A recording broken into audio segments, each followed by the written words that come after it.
Noy! May huli ka na? Tingin na huli mo, Red. Ano yan, Red? Ito po guys, nakahuli po kami ng Ano yan? Ano yan? Si Ursin. Si Ursin. Opo. Tingin ako. Kung anong klaseng si Ursin na yan. Ito po, si Ursin. Tirik man yan. Si Ursin. Si Ursin yan. May isang batang pugi na naghuli na si Ursin. Siyempre. Baka mag... Oh! Tignan nyo naman ang view dito. Look, ito ba yun? Mga tumatalon. Saan? Kaya nga isda, meron diyang isda. Balong, nakuha kami oh. Si Ursin daw. Balong. Si Ursin. Ayun oh. Si Ursin. Sa Tagalog, tirik. Yung tirik lang, yung alam, maraming tirik. Meron ditong, anong inaano nito lang si Ursin na to. Tingnan natin ito guys, kung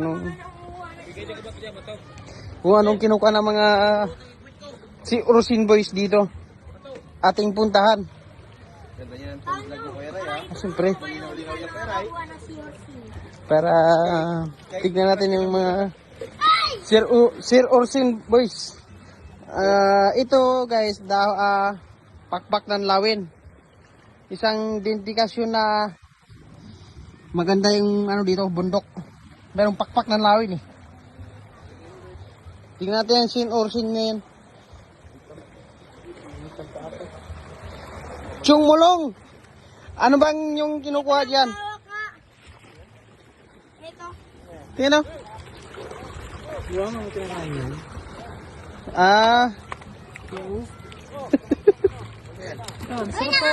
Talaba.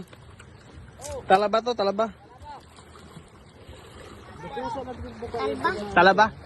Salba. Dong, unsa man na dong imong ginakot-kot dia dong? Uy, kadako. Dako kayo ba? Oh, grabe. Mata pula kayo. Aswang kagwang dong. Oh. Oy, Ipaipit. mamapot na. Paipit ko. Si Ursin. Ayaw, bakit? Uli mo din eh.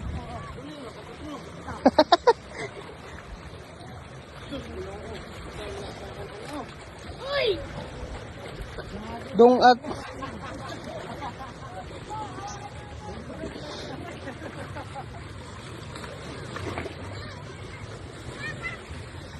Dong, damo ka na kuha dong. Anong isda dong imong ginabingwit dong? Isdang palos? Ano? Put na natin sa ating hideout. Babalikan natin to mamaya-maya konti.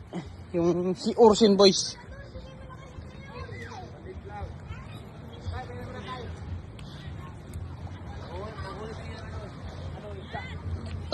Ay!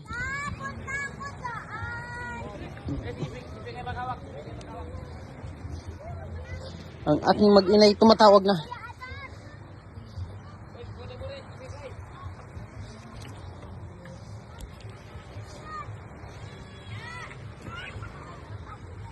Kit! Kayo ha? Si Ursin boys kayo ha? Naglalambat. Nagagayak. Yes! Ha? Tutuin ako dyan. Ang sunduin? Marunong ka pumunta dyan, hindi ka marunong bumalik dito.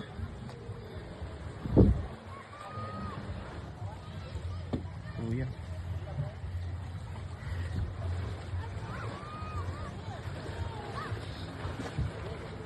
Yan yan!